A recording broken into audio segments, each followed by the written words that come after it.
यह तस्वीर तब की है जब योगी जी उत्तर प्रदेश में सांसद बन चुके थे। एक व्यक्ति ने नया ऑटो खरीदा और पूजा के लिए उसे गोरखनाथ मंदिर में लेकर आया। उसके बाद वह जिद करने लगा कि उसकी टेम्पो पर पहली सवारी योगी जी ही बैठेंगे। ये बात योगी जी तक पहुंची। योगी जी तुरंत आए और उसकी टेम्पो पर बैठकर गोरखनाथ मंदिर से धर्मशाला की यात्रा की और टेम्पो का उद्घाटन किया। यह एक विवेकशील और मजबूत राजनेता की निशानी थी। ये योगी जी की उस उम्र की तस्वीर है जब आजकल के बच्चे सिनेमा देखते हैं, देश विदेश की यात्रा करते हैं, मगर उस उम्र में योगी जी ने समाज हित के लिए संन्यास धारण कर लिया था। यह एक तस्वीर उनके व्यक्तित्व को बयां करने के लिए काफी है। ये है राहुल गांधी। ये तस्वीर 1990 के आसपास की है। आज कुर्ता पहने घूमता ये नेता इस तस्वीर में पूरा अंग्रेज लग रहा है। इन्होंने विदेशों से पढ़ाई की है। सोचिए अगर ये भारत के सरकारी स्कूलों से पढ़े होते तो इन्हें भारत को समझने और उसकी हालत का अच्छे से अंदाजा होता तो हम इनको भारत का नेता जरूर मान सकते थे। ये एक महान नेता 1972 में राष्ट्रीय स्वयंसेवक संघ की पोशाक पहने कुछ भाषण दे रहा है। ये हैं भारत के वर्तमान प्रधानमंत्री नरेंद्र मोदी जी। ये तस्वीर लगभग 1972 की बताई जाती है जब नरेंद्र मोदी जी ने आरएसएस ज्वाइन किया था। तब किसने सोचा होगा कि आरएसएस का एक सामान्य प्रचारक देश का प्रधानमंत्री बन सकता है। लोग उनकी सफलता से जलते हैं, जबकि उन्हें उनसे प्रेरणा लेनी चाहिए कि कैसे वो आरएसएस के प्रचारक बनके भारत के गांव-गांव में भटके और भारत की जमीनी सच्चाई को समझा। नरेंद्र मोदी जी के पीछे खड़ा यह व्यक्ति आज भारतीय राजनीति का चाणक्य कहा जाता है। ये तस्वीर 1989 की है जिसमें भाजपा के दिग्गज नेता लाल कृष्ण आडवाणी हाथ में पानी का गिलास लिए हुए हैं और नरेंद्र मोदी कुछ कागजात और उनके ही पीछे खड़े हैं Amit Shah, Chanakya of Indian politics. Amit Shah को आज कौन नहीं जानता। उनका शुरुआती जीवन युवा अवस्था आरएसएस और एबीवीपी की सेवा में निकला और 1987 में वो बीजेपी से जुड़े। वर्तमान में वे प्रधानमंत्री पद के उम्मीदवार की सूची में सबसे आगे हैं। उनका मजबूत व्यक्तित्व और निर्णय लेने की अद्वितीय क्षमता अचूक है। वह आज बीजेपी के सबसे ताकतवर नेता हैं। ये हैं आम आदमी पार्टी के नेता अरविंद केजरीवाल। इनकी ये तस्वीर सगाई की है जो 1994 में सुनीता केजरीवाल से हुई थी। इस तस्वीर में भी केजरीवाल नजर आ रहे हैं। ये उन दिनों की तस्वीर है जब केजरीवाल कॉलेज में हुआ करते थे। अरविंद केजरीवाल जैसा व्यक्तित्व हरियाणा से आया और दिल्ली पर राज कर गया। उन्होंने आईआईटी खड़गपुर से इंजीनियरिंग की, यहाँ तक कि वो अपने छात्र जीवन में यूपीएससी जैसी संस्था की तैयारी भी कर चुके हैं। केजरीवाल अपनी शुरुआती राजनीति में एक पढ़े लिखे और ईमानदार नेता की छवि बना रहे थे, पर उनके अविवेकशील भाषण और झूठे वादे उनकी तार्किक बुद्धि के कमजोर होने का प्रमाण थी, जिससे उन पर भ्रष्टाचार के आरोप लगे और वे जेल में रहे।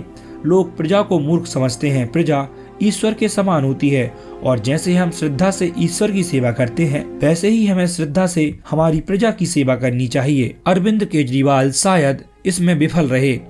ये हैं बिहार के नामी नेता और आरोपी लालू प्रसाद यादव। इनके बगल में खड़े ये नीतीश यादव हैं। ये तस्वीर 1990 के दशक की है। लालू यादव के भाषण देने की कला अद्वितीय थी। उनके चुनिंदा शब्द लोगों को एक बार में आकर्षित कर लेते थे। उनका पूरा छात्र जीवन छात्र राजनीति में गुजरा। युवा लालू यादव एक ईमानदार और बेबाक नेता की छवि बना रहे थे। 1990 में बिहार के मुख्यमंत्री भी बने।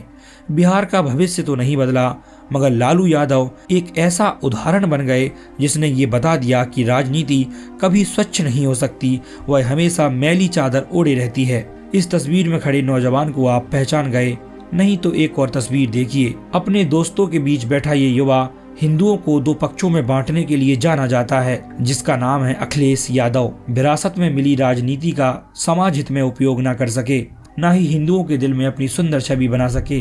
अगर ये हिंदुओं के लिए लड़ते तो शायद आज राज्य के मुख्यमंत्री तो ठीक है, देश के प्रधानमंत्री भी बन सकते थे, मगर तुष्टीकरण की राजनीति इनके राजनीतिक जीवन को निगल गई और आज ये एक कमजोर विपक्ष के रूप में जाने जाते हैं, जो ना यहाँ के रहे ना ही वहाँ के। हिंदू तन मन हिंदू जीवन, रग रग हिंदू मेरा परिचय। अखबार लिए खड़े ये वही महान शख्स हैं जिन्होंने हिंदुओं के लिए मजबूती से और बेबाकी से आवाज उठाई। मध्य प्रदेश में एक शिक्षक के घर में जन्मे अटल जी जन्म से ही राष्ट्रभक्त थे। जो राजनेता राष्ट्रभक्त होता है उसका राजनीतिक जीवन सदैव अग्नि की भांति पवित्र होता है। अटल जी की बोलने की कलाएं उनको बाकी नेताओं से अलग बनाती थीं। उनकी किशोर अवस्था और युवा अवस्था आरएसएस यानी देश सेवा में गुजरी और वे देश के प्रधानमंत्री भी बने। यह वही नारी है जिसने कई बार अपने फैसलों से भारत के समय चक्र को बदल दिया।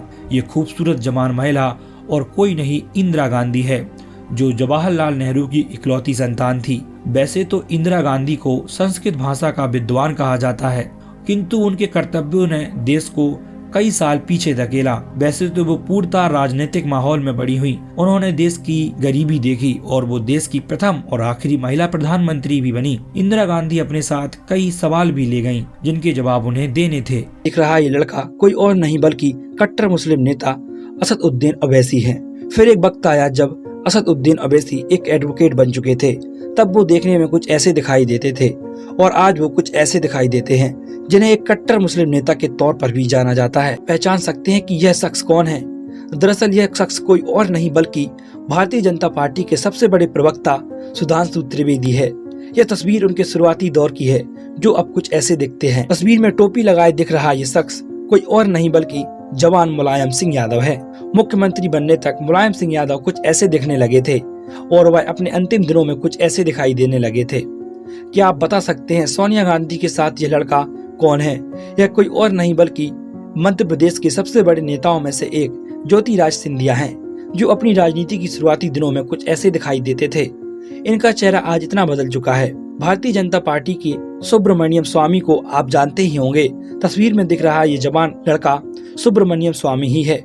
फिर एक वक्त आया जब स्वामी कुछ ऐसे दिखने लगे और स्वामी आज कुछ ऐसे दिखाई देते हैं, जिनकी गिनती देश के सबसे बड़े वकीलों में की जाती है। इस महिला को तो कई लोग पहचानते होंगे। यह महिला जम्मू कश्मीर की सबसे बड़ी नेताओं में से एक है, महबूबा मुफ्ती। अपने शुरुआती दिनों में ऐसी दिखाई देती थी और आज महबूबा मुफ्ती कुछ ऐसी दिखाई देती हैं। अब आप इस चेहरे को देखिए और पहचानिए कि ये हंसता हुआ चेहरा किसका है। यह कोई और नहीं बल्कि राजस्थान के वर्तमान मुख्यमंत्री अशोक गहलोत हैं।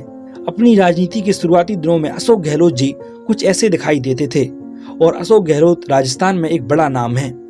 ये खूबसूरत सा दिखने वाला चेहरा निर्मला सीतारमण के शुरुआती दिनों का है और आज निर्मला सीतारमण कुछ ऐसे दिखाई देती हैं, जो देश की वित्त मंत्री होने के साथ साथ देश की सबसे बड़ी महिला नेताओं में से एक हैं। हाथ में कैमरा लिए यह शख्स उद्धव ठाकरे है, जो अपनी जवानी के दिनों में ऐसे दिखाई देते थे।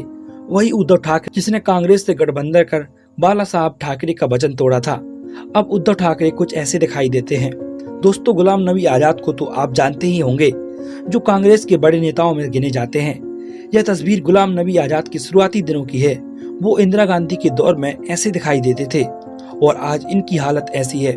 हाथ में पर्चा लिए यह लड़की कौन है, आप पहचानिए। यह सुषमा स्वराज है, जो अपनी शुरुआती दिनों में ऐसी दिखाई देती थी। फिर राजनीति में कदम रखने के बाद वो ऐसी दिखाई देने लगी और अपने जीवन के अंतिम दिनों में वह कुछ ऐसी दिखाई देती थी। लास्ट में मैं आपको एक तस्वीर दिखा रहा हूँ। आपको बस इतना बताना है कि ये किस महान नेता की युवा दौर की तस्वीर है और आपको मैं एक हिंट दिए देता हूँ, इन्हें पूरी दुनिया जानती है। जल्दी से कमेंट कर बताओ ये कौन है। जितने भी नेताओं की हमने तस्वीर दिखाई वो उनके उस समय की तस्वीरें हैं जब वह संघर्ष कर रहे थे। यह राजनीति सदैव मैली नहीं थी। विदुर जैसे विद्वान हमें राजनीति सिखा गए। राजनीति का पहला धर्म है समाज सेवा। राजनेता समाज के सेवक के अलावा और कुछ भी नहीं है। किंतु इस देश में नेता बनने को लोग इसलिए आतुर रहते हैं ताकि वो पैसा कमा सकें, घर बना सकें, गाड़ी ले सकें, समाज में उनका रुतबा हो। यह मानसिकता जब तक नहीं बदलेगी, यह देश तब तक दुर्गति की ओर बढ़ता रहेगा। आज कुछ नेता हैं जो भारत में समाज हित को ही अपना धर्म मानते हैं, किंतु कुछ लोग उनकी छवि खराब करने में लगे हैं। अगर पश्चिमी मानसिकता से इस देश का विकास होना होता तो पिछले 60 सालों में हो जाता, क्यों नहीं हो पाया? ये सवाल उठाने योग्य है। वीडियो को यहाँ तक देखने के लिए धन्यवाद। ऐसे ही वीडियोस देखने के लिए जुड़े रहिए हमारे साथ।